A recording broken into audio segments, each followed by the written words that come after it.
Now, residents and leaders calling on an end to bloodshed in the capital city. Yeah, the number of homicide investigations continues to tick up with each passing week. In just the last week, there were 3 deadly shootings in Hartford.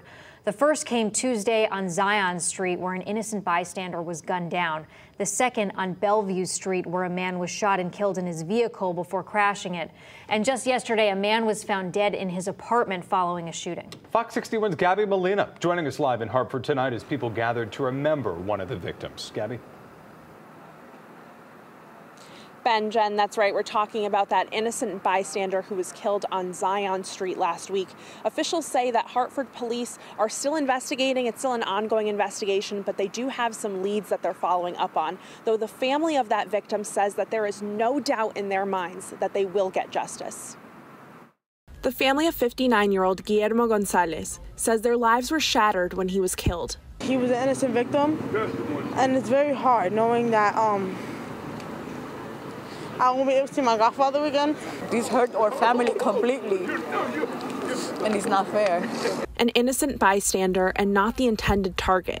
He was getting food outside of his home when he was shot, standing next to his wife. My mother saw the whole thing. My mother saw how he died, how they shot him, everything. Remembering him at a vigil Monday evening, his family called for an end to the violence that's become all too common in Hartford. Gonzalez was one of 3 people to be killed in the city in a week. This is the senseless acts that people think it's okay to do in this world, and it's not. It's not it.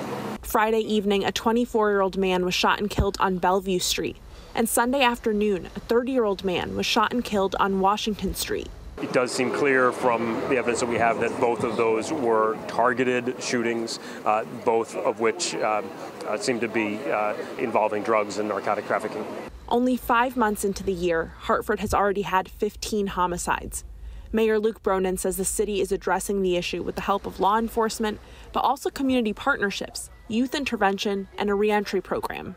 This is not a problem that gets solved overnight, and there is no single or simple solution to it. We're going to continue to tackle it on as many different fronts as we can, as aggressively as we can. For those who have lost loved ones to the violence, it's also become their mission to put an end to it. I won't stop until we get justice, not only for my uncle, but for everybody else that has lost family members to senseless acts like this. You can't just go around thinking it's okay to take a life and live on with your life like it's nothing.